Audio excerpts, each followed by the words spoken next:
Me llamo Lucía. Tengo 34 años.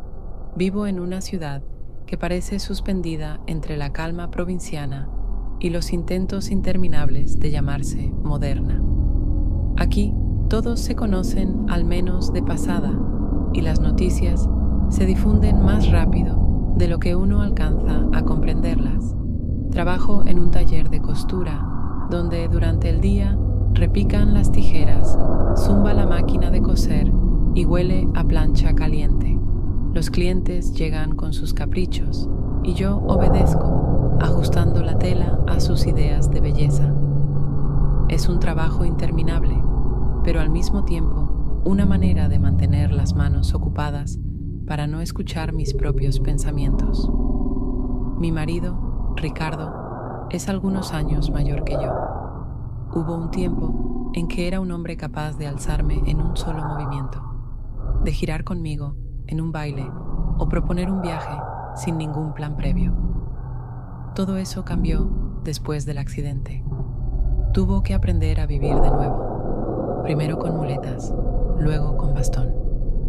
No perdió su fuerza de carácter, pero poco a poco la vida se volvió distinta, lenta, calculada, desprovista de impulsos. A veces dice que ahora tiene más tiempo para pensar, pero yo siento que esos pensamientos lo hieren. Llevamos 10 años juntos. Cuando miro atrás, veo distintas escenas. Nuestros paseos, el pequeño apartamento alquilado, la primera reforma, los intentos fallidos de tener hijos, los hospitales, la recuperación, las celebraciones compartidas. Pero ahora, en este punto, todo eso parece desteñido. Lo que otros llaman la solidez del matrimonio, para mí cada vez más suena a estancamiento. En casa reina una calma que todos consideran ejemplo de armonía. Los vecinos dicen que somos una pareja admirable. Los parientes me respetan como a la esposa fiel que se quedó al lado en el momento más difícil. Pero detrás de esas palabras hay otra cosa. Yo me siento una mujer que perdió su propia vida en algún lugar entre los vestidos de prueba de los demás y las noches frente al televisor. Ricardo se ha acostumbrado a mi silencio. No hace preguntas de más porque sabe que puede que no haya respuestas. Hablamos de lo práctico. ¿Quién va a hacer las compras? Si conviene comprar nuevas cortinas, cuándo presentar papeles en la clínica. Todo lo demás permanece bajo llave. A veces intento recordar la última vez que conversamos de verdad, no sobre la rutina, no sobre otras personas, sino entre nosotros. No encuentro ese momento. No me considero una víctima. Yo misma acepté esta vida. Pero cada vez que me veo reflejada en el espejo del taller, me pregunto, ¿me reconocería a aquella Lucía de 25 años, la que se reía de todo lo que no salía bien? ¿Entendería cómo llegué hasta aquí? Los amigos se han ido desvaneciendo poco a poco. Algunos se mudaron, otros se dedicaron a los hijos, otros dejaron de llamar porque yo siempre me excusaba para no vernos. El amigo más cercano a nuestra familia ahora es Marco, un excompañero de Ricardo. Viene a menudo y sé que observa más de lo que aparenta. Sus bromas sobre nuestra vida conyugal siempre llevan un matiz de observación, como si estuviera guardando detalles en su memoria para usarlos después. A veces me parece que nada cambiará en mi vida. Me levanto, voy al trabajo, regreso, preparo la cena, escucho a Ricardo contar lo que leyó o a quién se encontró. Luego vemos televisión y yo trato de no pensar en cuánto más durará este día repetido. Tengo 34 años y la sensación de que lo más interesante ya pasó se ha vuelto casi permanente.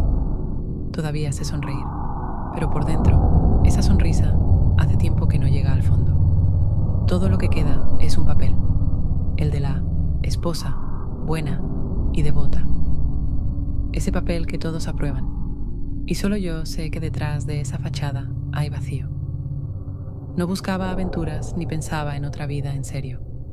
pero cada vez que ocurre algo nuevo en la ciudad, un festival, un mercado, la visita de algún pariente, me sorprendo deseando ir, mirar, escapar del círculo conocido. Ese deseo no se pronuncia, pero está ahí.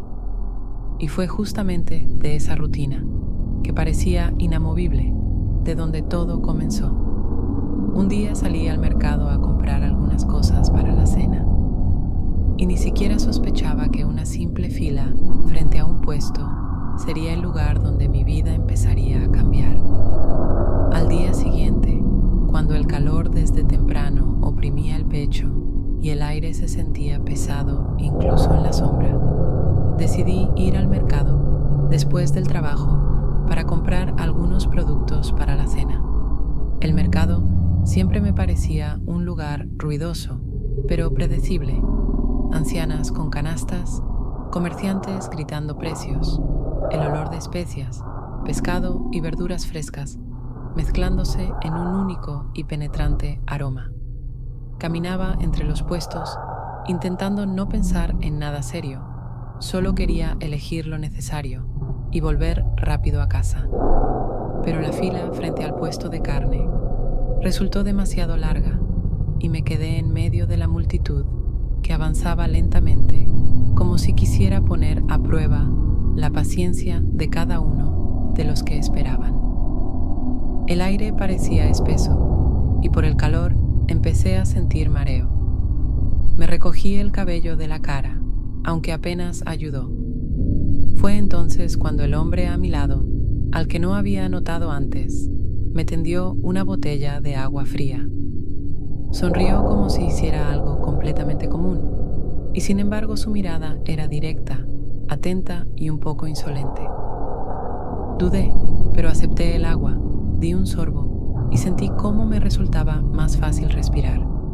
Bromeó en voz baja, diciendo que parecía que quería escapar no solo de la fila, sino de todo ese lugar, y sus palabras me hicieron reír, aunque normalmente en situaciones así permanecía seria. Empezamos a conversar y todo ocurrió con naturalidad, como si nos conociéramos desde hace tiempo, aunque estaba segura de no haberlo visto nunca antes. Me dijo que se llamaba Esteban, que no vivía en nuestro barrio, pero venía a ese mercado de vez en cuando, porque, según él, ahí estaba la verdadera atmósfera de la ciudad. Su voz sonaba segura, pero sin ser invasiva, y cada palabra parecía tener un peso que yo sentía y escuchaba. Respondí con algunas frases generales, intentando mantenerme reservada, pero al mismo tiempo notaba que me atraía seguir el diálogo, aunque no había ninguna razón real para ello. La fila avanzaba despacio, y esos pocos minutos de conversación se convirtieron en un espacio aparte, donde todo alrededor desapareció. Los gritos de los vendedores, el bullicio de los niños, incluso el calor ya no lo sentía tan fuerte. Él preguntaba cosas simples, pero en su entonación había algo que me llevaba a contestar con más sinceridad de lo habitual. Cuando le dije que trabajaba en un taller de costura, sonrió con interés y quiso saber si era un trabajo duro, si me gustaba escuchar los caprichos de los clientes. Contesté que lo difícil no era el trabajo en sí, sino la sensación de que mi vida pasaba entre telas ajenas, mientras la mía permanecía invisible. Él asintió, como si entendiera más de lo que había dicho en voz alta. Me resultaba extraño sentir esa ligereza junto a un desconocido. Me descubrí deseando que la conversación continuara, que siguiera preguntando o bromeando, porque su sencillez y franqueza eran distintas de la contención con la que yo estaba acostumbrada a vivir en casa. Cuando llegó mi turno de hacer el pedido de carne, ya lamentaba que todo terminara ahí. Nos despedimos sin ninguna promesa y me fui con la bolsa en la mano, convenciéndome de que había sido solo una casualidad, nada más. Sin embargo, de camino a casa, no podía dejar de pensar sus palabras y en lo fácil que me había resultado hablar con él, como si supiera que yo llevaba tiempo necesitando una voz ajena. Me sorprendía a mí misma, porque habían sido apenas unos minutos en una fila, y aún así dejaron más huella que semanas enteras de la rutina. Al llegar a casa, Ricardo estaba sentado a la mesa, revisando unos papeles. Levantó la cabeza y me preguntó por qué había tardado tanto. Le respondí que había demasiada gente en el mercado, y él asintió, aceptando la explicación sin ninguna sospecha. Pero yo ya sabía que ese día había sido distinto, aunque no me atreviera a reconocerlo en voz alta. Aquella misma noche, cuando regresé a casa con las bolsas llenas, el apartamento olía a patatas recién horneadas y a carne frita. Me di cuenta de que Ricardo había decidido preparar la cena él mismo, lo que no sucedía a menudo, pues normalmente dejaba la cocina en mis manos, excusándose en el cansancio o el dolor en la pierna. En la mesa ya había 2 platos. Los cubiertos estaban dispuestos con cuidado e incluso había descorchado una botella de vino barato, de esas que compraba para las noches comunes, cuando quería dar la sensación de fiesta sin motivo alguno. Se sentó frente a mí, me observó con atención y dijo en un tono tranquilo, aunque cargado de cierta cautela: hace una semana que andas como si tus pensamientos estuvieran en otro lugar. Levanté la mirada y sentí que las palabras se me escapaban más rápido de lo que podía controlarlas. Respondí con más brusquedad de la que quería. ¿Y tú no? No reaccionó con enojo, no subió la voz ni me reprochó nada. Solo su mirada se volvió más larga, más penetrante, y esa atención desconcertada me inquietó. Me miraba como si intentara llegar más profundo de lo que permiten las conversaciones matrimoniales corrientes. Tomé el tenedor e hice como que me concentraba en las patatas, que para mi sorpresa le habían salido bastante bien, aunque antes solía pasarlas de cocción o quedarse corto de sal. No insistió en pedir explicaciones, ni continuó el diálogo, pero yo sentía que el silencio ahora tenía un peso distinto. No era mera ausencia de palabras, sino una confirmación de que ambos sabíamos más de lo que mostrábamos. Era como si intuyera que entre nosotros ya había aparecido un tercero, aunque en realidad aún no hubiera pasado nada. Me descubrí deseando volver a aquella ligereza que había sentido en la fila del mercado, cuando un desconocido me había hecho reír y me había ofrecido agua.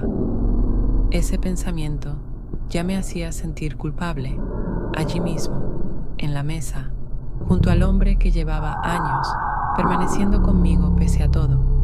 Ricardo cortó un trozo de carne, masticó despacio y finalmente murmuró: ¿sabes?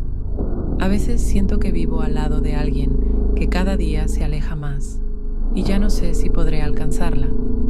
Su voz era serena, pero las palabras me atravesaron, porque sabía que tenía razón, aunque ni siquiera yo lo admitiera del todo. Respondí con alguna excusa general, que si el trabajo me cansaba, que si el calor no ayudaba, pero él no insistió. Era como si comprendiera que, de todas formas, no escucharía lo que realmente esperaba. Seguimos comiendo, y los platos se vaciaron más rápido de lo que pude acostumbrarme a ese silencio, que pesaba más que cualquier pelea. Me sirvió un poco de vino y bebí a desgana, sabiendo que el alcohol me haría aún más vulnerable. Cuando terminamos, se quedó sentado, apoyado en su bastón, que siempre estaba a su lado, mirando por la ventana, mientras yo lavaba los platos, evitando voltear la cabeza. En mi mente se repetían las palabras que no dije, que en verdad pensaba en otra cosa, que incluso unos minutos con un extraño me habían dado más vida que años de nuestras veladas repetidas. Pero sabía que no no podía decirlo, porque entonces todo cambiaría para siempre. Cuando me fui a la cama, él llegó más tarde, se acostó a mi lado y no mencionó de nuevo nuestra breve discusión. Yo me quedé con los ojos abiertos, comprendiendo que ambos habíamos aceptado en silencio que entre nosotros había una grieta que ninguno intentaba cerrar. Por fuera, todo parecía una noche tranquila en un hogar de esposos. Por dentro, yo sentía que algo ya había tomado un camino irreversible. La semana siguiente, cuando por fin terminó la jornada en el taller y yo ya estaba cansada de tantas pruebas, ajustes y exigencias de las clientas, salí a la calle deseando llegar a casa lo antes posible para pasar la noche sin conversaciones ni esfuerzo. El sol se inclinaba hacia el horizonte. El aire seguía siendo cálido, pero no tan sofocante como al mediodía, y caminaba por el trayecto de siempre, sin mirar alrededor, porque conocía cada letrero, cada esquina, cada bache en la acera. Fue entonces, al llegar a una intersección, cuando escuché a alguien pronunciar mi nombre. Al girarme, vi a Esteban.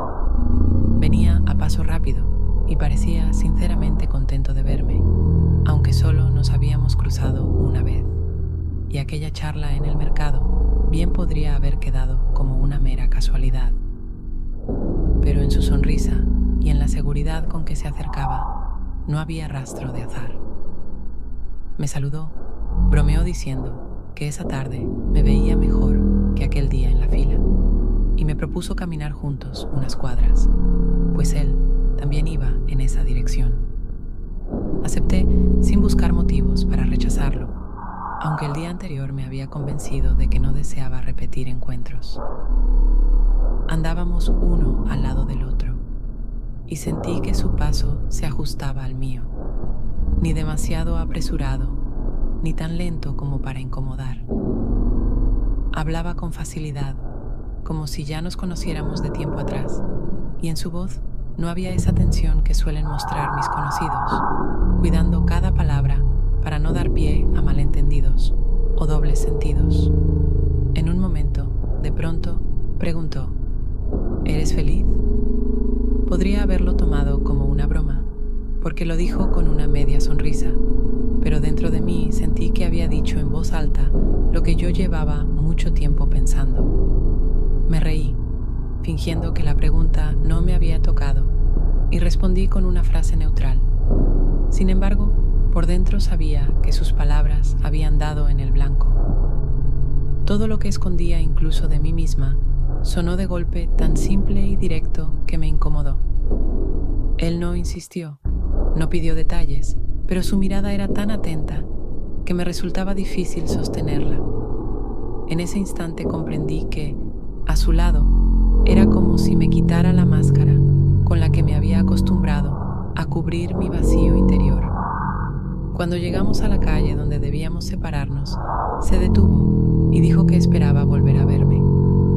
Yo asentí, sin saber si en verdad quería que eso ocurriera otra vez. Se despidió con naturalidad, sin promesas, sin presión, y se fue por su camino, dejándome en la esquina con una extraña sensación. Tras unos minutos de paseo con él, ya no podría volver al mismo punto en que estaba el día anterior. Seguí caminando lentamente, tratando de calmarme, pero en mi mente resonaba su pregunta una y otra vez, y cada intento de darme una respuesta clara terminaba igual. No podía decir sí. Sabía que tenía un marido, una casa, un trabajo que me daba estabilidad, pero las palabras "soy feliz" ya no se formaban naturalmente, y esa ausencia de respuesta me asustaba más que la pregunta misma. Al entrar en el apartamento, Ricardo estaba sentado en su sillón con un libro. Levantó la vista y preguntó por qué me había tardado tanto, pues el camino de regreso solía ser breve. Contesté que había querido caminar despacio porque el día había sido duro, y él aceptó sin más, sin insistir. Me cambié de ropa, preparé té y sentí cómo en mí se instalaba una extraña inquietud, como si hubiera hecho algo que ya estaba cambiando mi vida, aunque solo se tratara de un paseo con un hombre al que conocía desde hacía pocos días. Unos días después de aquel paseo, volví a casa del trabajo un poco más tarde de lo habitual y, al llegar a nuestra calle, me encontré con Esteban otra vez. Esta vez parecía una coincidencia, aunque en mi interior no estaba segura. Había aparecido casi en el mismo lugar donde nos habíamos separado la vez anterior. Empezamos a caminar juntos, hablando de cosas pequeñas, de cómo anochecía cada vez más temprano, del café ruidoso en la esquina que acababa de abrir, de su trabajo, del que hablaba sin dar demasiados detalles, como si no quisiera revelarse del todo. Yo escuchaba su voz y sentía que, de manera extraña, me resultaba más fácil estar a su lado que en casa, donde cada palabra parecía calculada y medida de antemano. Íbamos despacio, y justo cuando pensé que debía despedirme para no llamar la atención, apareció Marco desde el patio de al lado. Era el viejo amigo de Ricardo, visitante frecuente en nuestra casa, siempre con esa actitud de quien ve más de lo que dice. Nos vio caminando juntos y en su rostro apareció de inmediato una expresión de ligera ironía mezclada con esa atención suya que me heló por dentro. Se acercó, saludó y dijo: «Lucía, siempre encuentras buena compañía». Lo dijo en tono de broma, sin aparente seriedad, pero yo percibí el trasfondo oculto. No era una frase lanzada al aire, era una marca que quedaba registrada en su memoria y que tarde o temprano usaría. Respondí con una sonrisa contenida, fingiendo que no daba importancia a sus palabras, pero ya sabía dentro de mí. Marco no era de los que olvidaban. Siempre prestaba atención a los detalles, siempre guardaba la información, aunque pareciera desinteresado, y eso lo convertía en un testigo peligroso de cualquier desviación del orden habitual. Esteban se mantuvo tranquilo, lo saludó brevemente y en su expresión no había preocupación, como si no diera importancia a las palabras de Marco. Pero para mí la situación era muy distinta. Sentí el corazón acelerar, sabiendo que, si Marco decidía contárselo a Ricardo, tendría que inventar una explicación que no sería verdad. Y aunque entre Esteban y yo no había nada más que algunas charlas y miradas, la mera presencia de un tercero que lo había visto hacía que la situación se volviera peligrosa. Nos despedimos de Marco, que siguió su camino, pero antes de dar la vuelta, lanzó una última mirada, mezcla de burla y cautela, que se me quedó grabada más que la propia escena. Esteban intentó aliviar la tensión con un par de frases ligeras, pero yo apenas lo escuchaba. Solo pensaba en que mi vida podía convertirse en tema de conversación en cualquier momento. Al llegar a casa, Ricardo estaba en el sofá mirando las noticias en la televisión. Me recibió con su tono habitual, preguntando si no había olvidado comprar pan. Le contesté que lo tenía, esforzándome por parecer tranquila, como si dentro de mí no ardiera la inquietud.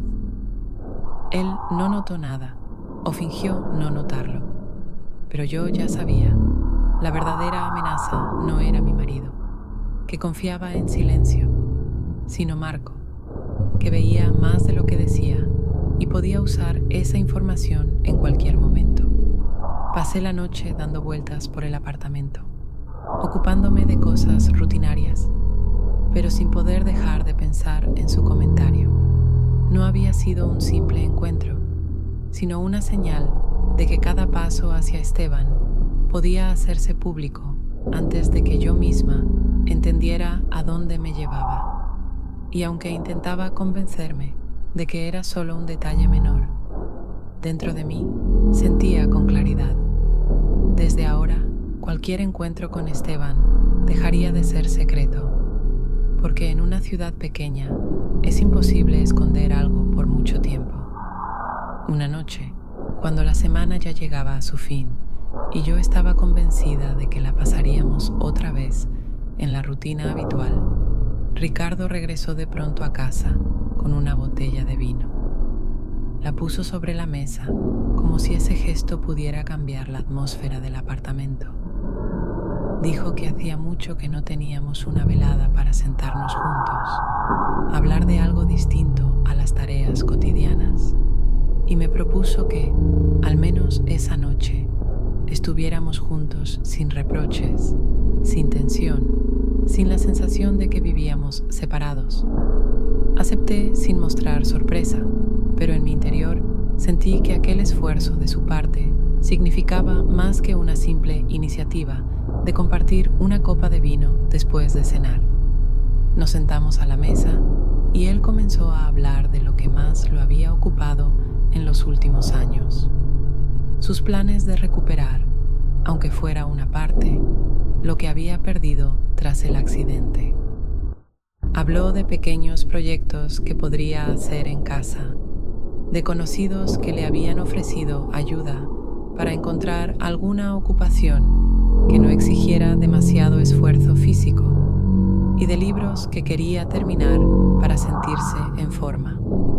Lo escuchaba, pero notaba que sus palabras me llegaban como un murmullo de fondo, porque mis pensamientos volvían una y otra vez a mi propia vida, a ese vacío interior que nunca me atrevía a confesar. El vino daba fluidez a la conversación y realmente intentábamos mantenernos en temas que no generaran conflicto. Yo asentía, decía frases cortas, respondía cuando pedía mi opinión, pero lo hacía de manera mecánica. Ya no había en mí aquel interés genuino que existió en el pasado. En cambio, él me miraba con esperanza, como si cada palabra mía pudiera confirmar que todavía teníamos una oportunidad de recuperar la cercanía. Esa esperanza suya me hacía sentir más culpable que cualquier reproche. Cuando la conversación giró hacia mi trabajo, le conté algunas anécdotas del taller, aunque normalmente no compartía esos detalles. Me escuchaba con atención, hacía preguntas, trataba de demostrar que le importaba conocer hasta lo más mínimo. Y fue justo en ese momento cuando comprendí. Él estaba haciendo un esfuerzo, tendiéndome la mano para que yo volviera, y yo, en vez de corresponder, pensaba en otra persona. Por primera vez en mucho tiempo sentí verdadero miedo, porque entendí que dentro de mí ya había ocurrido un cambio irreversible. No podía regresar atrás. Estaba sentada junto al hombre que durante años había luchado contra el dolor y el cansancio, intentando mantener una apariencia de estabilidad. Y justo en ese instante, él daba un paso hacia mí, mientras yo permanecía indiferente. Después de un par de copas, sonrió, tomó mi mano y dijo en voz baja que esperaba que esa noche fuera el comienzo de un cambio, porque ya no soportaba sentir que me alejaba de él. Asentí, dije que yo también lo deseaba, aunque sabía que mis palabras eran un gesto vacío, no una verdad. Él pareció aliviado, como si hubiera recibido una confirmación de que todavía no todo estaba perdido, mientras yo sentía cómo esa mentira se hundía en mí como una piedra pesada. Cuando terminamos de cenar, se quedó a mi lado contando algunas historias de su pasado, esforzándose por mantener la conversación viva, y yo, en silencio, contaba los minutos hasta poder retirarme al dormitorio y quedarme sola con mis pensamientos. Esa noche tardé en dormirme, consciente de que había hecho lo peor. Le di una esperanza que no pensaba sostener, y entendí que eso era mucho más cruel que cualquier rechazo abierto, porque él se aferraba a algo que en mí ya no existía. A la tarde siguiente, cuando decidí volver a casa por un camino más largo, para despejarme un poco después de otro día agotador en el taller, donde las clientas discutían sin fin sobre el largo de las faldas y los tonos de las telas. Me encontré inesperadamente con Esteban. Estaba sentado en un banco frente a una cafetería, conversando con el barista. Me vio enseguida, se levantó, se acercó y sin darme tiempo a pensarlo demasiado, me invitó a subir a su apartamento solo a tomar un café, ya que vivía cerca. Decía que sería un descanso agradable para ambos.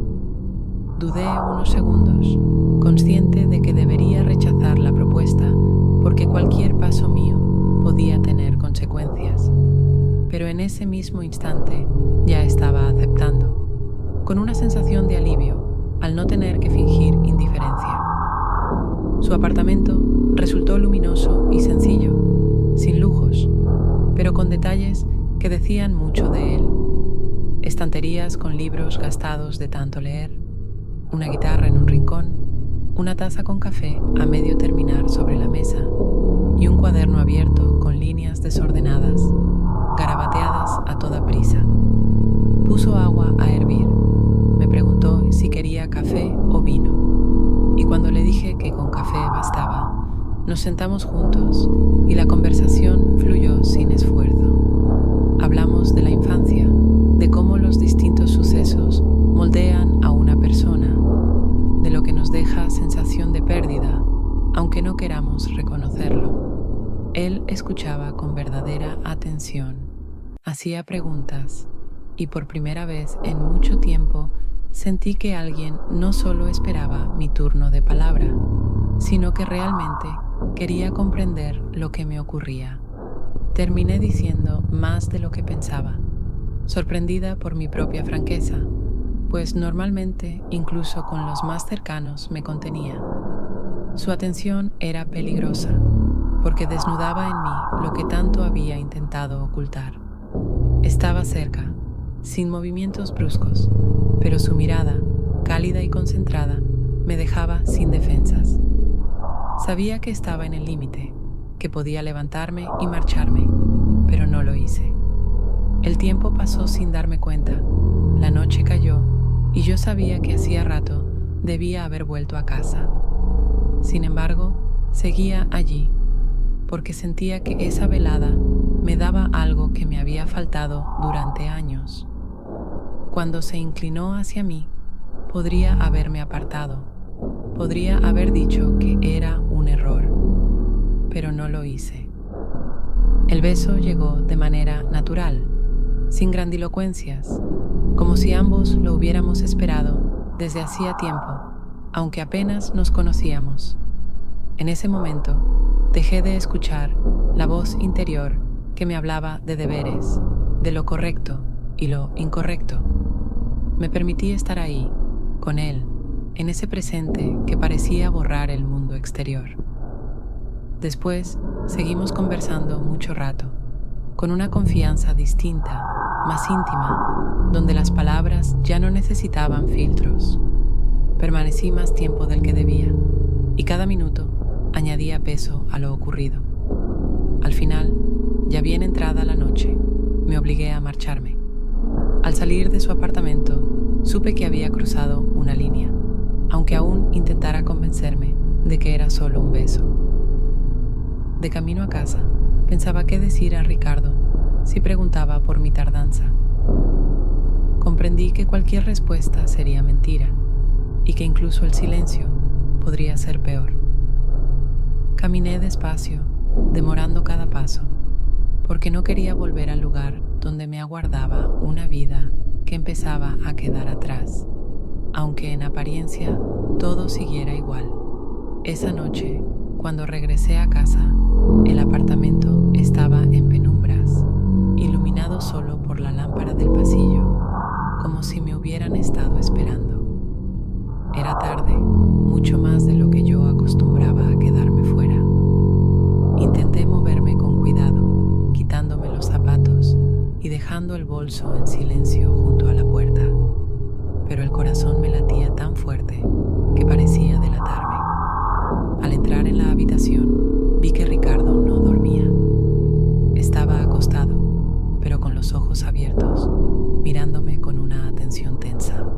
nada que ver con la calma del sueño. No habló enseguida. Me observaba como si intentara descifrar hasta el gesto más mínimo, buscando en mí una confirmación de lo que ya sospechaba. Yo pensaba decir que me había quedado trabajando, que había caminado despacio, que me había cruzado con algún conocido, pero él me interrumpió antes. Su voz sonó baja, sin reproches ni gritos, pero con una fuerza que me dejó sin aire. Dime, si algún día me llegas a engañar, ¿me lo dirías? Sus palabras parecían una pregunta común, pero en su mirada había la tensión de alguien que ya conoce la respuesta y solo espera que la digan en voz alta. Me quedé inmóvil, incapaz de articular nada.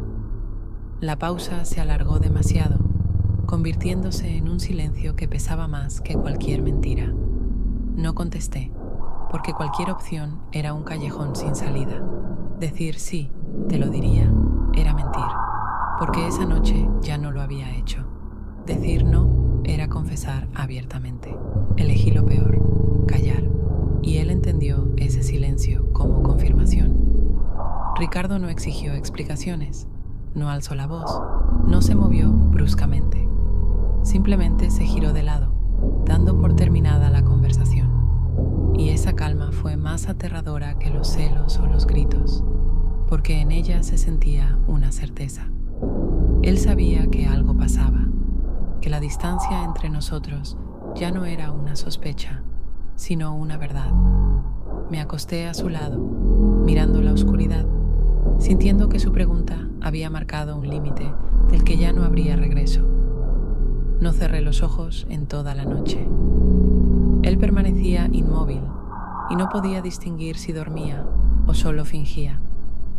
La sensación era la de estar frente a alguien que lo sabe todo, pero que me deja decidir si confesar o no.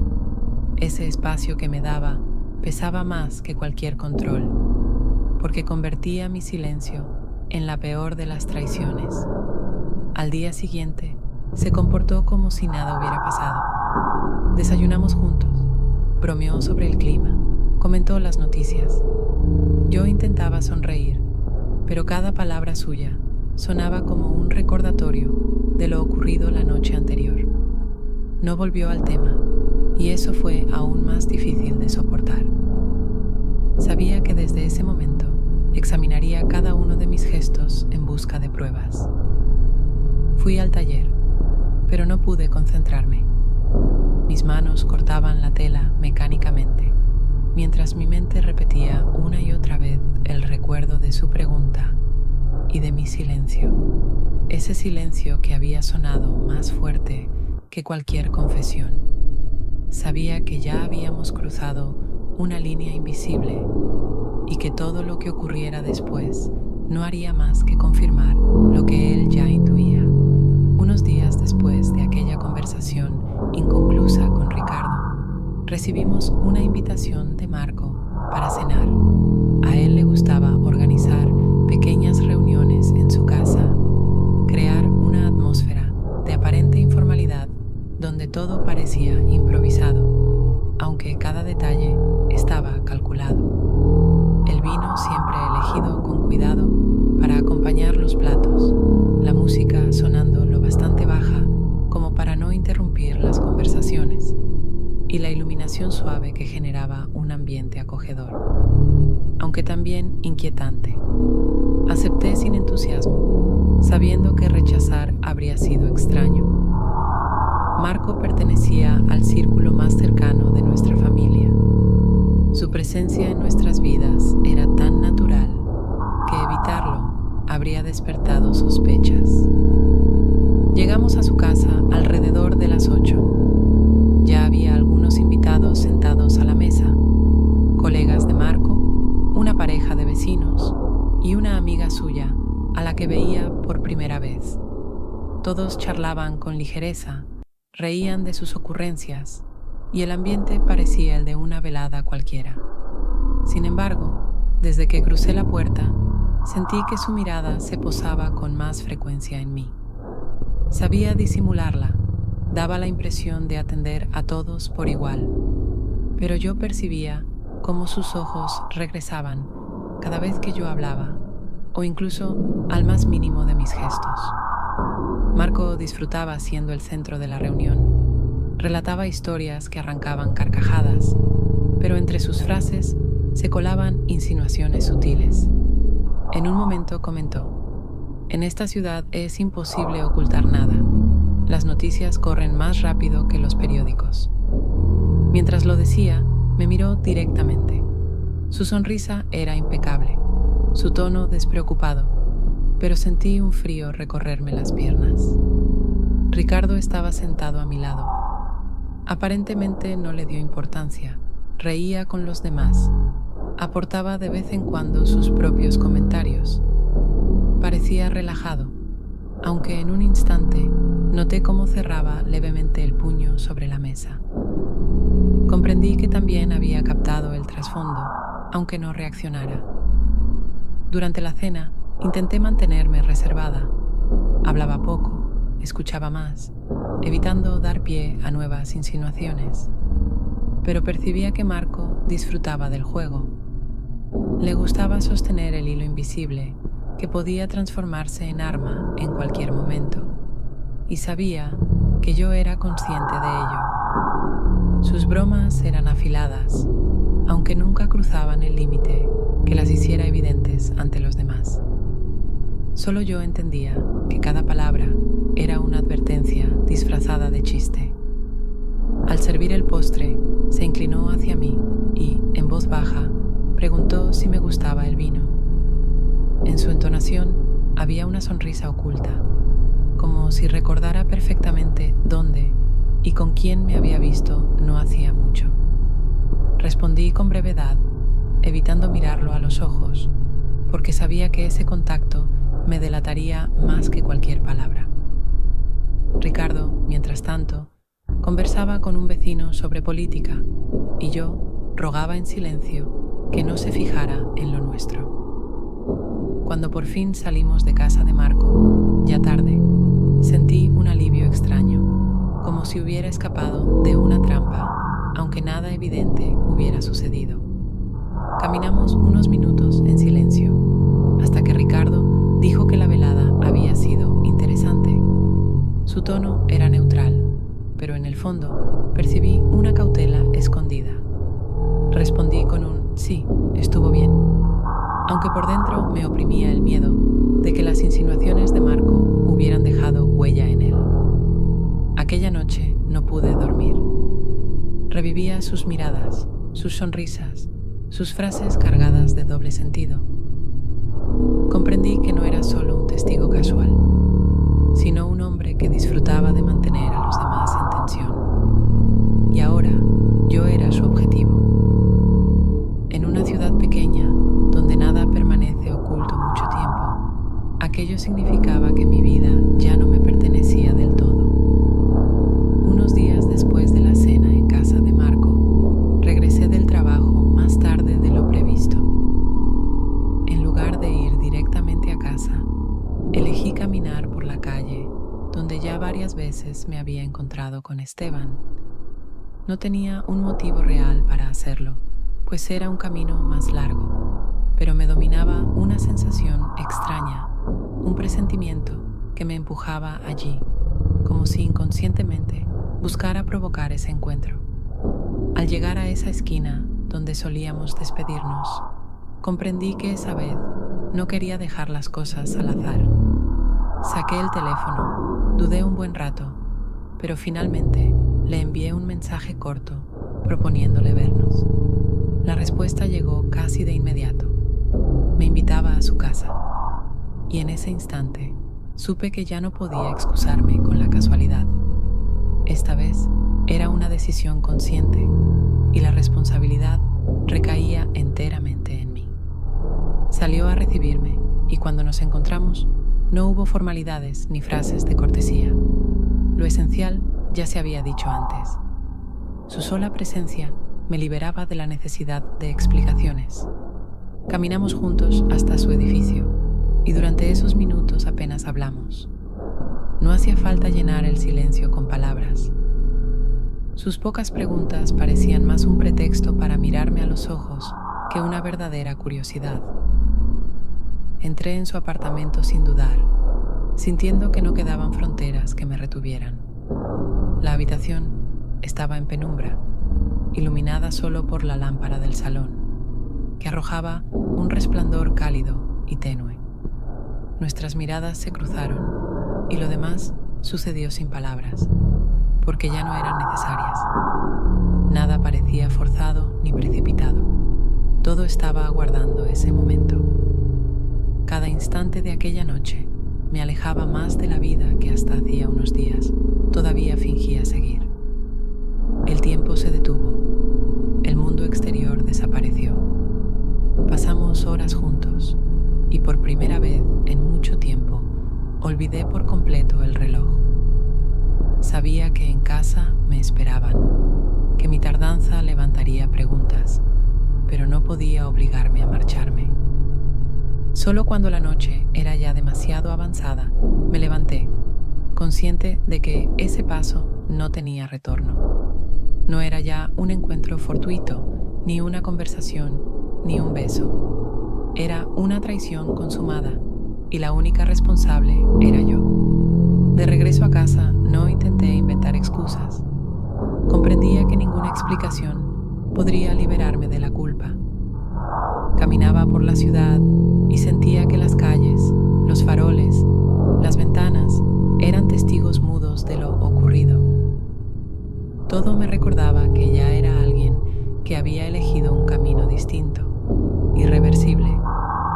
Al entrar en el apartamento, vi a Ricardo sentado en su sillón, con el bastón apoyado al lado, como si hubiera estado esperándome. No dijo nada. Solo me siguió con la mirada, y en sus ojos no había reproche abierto, pero tampoco confianza. Sentí miedo, la certeza de que, aún en silencio, él ya lo sabía todo. Pasé junto a él, murmuré algunas palabras vagas sobre el cansancio, y no me preguntó más. Su contención pesaba más que cualquier acusación. Esa noche me quedé mucho tiempo despierta, mirando el techo, con la certeza de que había cruzado definitivamente la línea. Ya no era solo deseo o pensamientos, sino un acto real. No había casualidades. Todo ocurrió porque yo lo quise, y sabía que los días venideros me traerían las consecuencias de esa elección. Los días siguientes transcurrieron como si todo siguiera igual. Iba al taller, preparaba la cena, respondía a las preguntas rutinarias de Ricardo, y él actuaba como si no sospechara nada. Pero yo lo sentía cada vez más atento, más penetrante en sus miradas. Mi silencio se había vuelto insoportable, porque prolongarlo era como añadir una traición más. Una noche, después de cenar, la presión ya era insoportable. La casa estaba sumida en la calma habitual, esa que antes me parecía neutra y ahora me pesaba como un muro. Dejé el tenedor sobre el plato, lo miré y sin pensarlo demasiado, dije: he tenido a otro. Ricardo permaneció inmóvil unos segundos, como si no hubiera oído. Pensé que tendría que repetirlo, pero su rostro se transformó poco a poco. Sus ojos se llenaron de desconcierto. No había rabia en ellos, solo dolor. Ese dolor silencioso cortaba más que cualquier reproche. Guardó silencio largo rato. Cada segundo era como una condena. Al fin, suspiró y dijo con voz baja: lo sabía. Hace tiempo que ya no estás conmigo. No lo dijo con ira, sino con una calma desoladora, mucho más dura que los celos o los gritos. Comprendí entonces que él había notado mi distancia mucho antes, que había recogido las señales, los gestos, los silencios, y que había esperado a que yo misma lo confirmara. No buscó arrancarme la verdad a la fuerza. Me dejó elegir, y ese gesto convirtió mi culpa en algo aún más insoportable. Intenté explicarle que todo había ocurrido de forma inesperada, que yo misma no entendía por qué había cruzado ese límite. Pero mis palabras sonaban vacías, casi ridículas. Él me escuchaba en silencio, apenas asintiendo de vez en cuando, como si mi explicación no le interesara. No preguntó quién había sido ni quiso detalles. Lo esencial ya estaba dicho. Yo lo había perdido. Te veía alejarte, añadió finalmente. Primero pensé que era el cansancio, luego que necesitabas espacio. Después comprendí cuál era la verdadera razón. No quería creerlo, pero todo apuntaba a ello. Su voz seguía siendo serena, sin sobresaltos, y esa serenidad era peor que cualquier estallido, porque significaba que para él ya no quedaba nada que salvar. Cuando terminé de hablar, se levantó despacio con ayuda de su bastón y se fue a la habitación. Yo me quedé sola en la cocina, sintiendo que el suelo bajo mis pies se había derrumbado. Su calma era un veredicto más cruel que cualquier castigo. Había dejado de luchar por mí. Esa noche no tuve fuerzas para acercarme a él de nuevo. Me acosté en otra habitación, mirando la oscuridad, consciente de que nuestro matrimonio ya solo existía en apariencia. Lo verdadero, lo que nos unía, yo misma lo había destruido. Después de mi confesión, nuestra casa dejó de ser un refugio. El silencio, que antes parecía neutro, se convirtió en un muro invisible entre Ricardo y yo. Ya no preguntaba a dónde iba ni a qué hora volvería, pero esa indiferencia no era real. Era una estrategia calculada, la de alguien que no quiere perder la dignidad en una confrontación directa, pero que al mismo tiempo deja claro que la confianza está destruida. Ricardo seguía comportándose como siempre. Desayunos, cenas, sus movimientos lentos con el bastón, los periódicos en la mesa, la misma taza de café cada mañana. Pero todo aquello era solo una carcasa tras la cual escondía el dolor.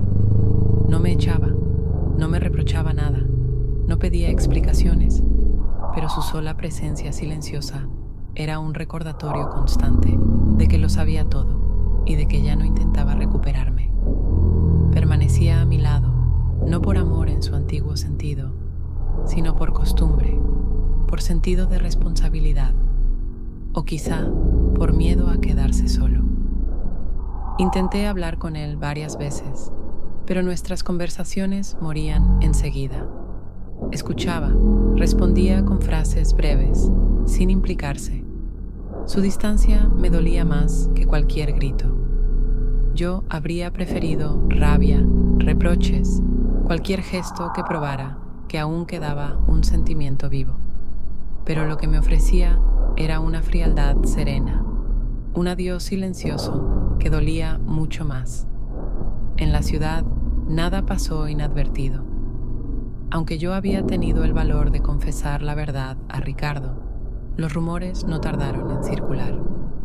Marco ya no bromeaba tan abiertamente como antes, porque no lo necesitaba.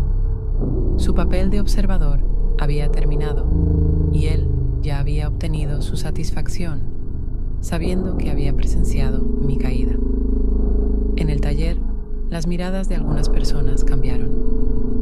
Para unos yo seguía siendo la esposa fiel que habían respetado. Para otros me había convertido en objeto de murmuraciones. Lo más difícil era volver a casa. Cada vez que cruzaba el umbral, me recibía no un reproche ni un interrogatorio, sino la rutina más banal.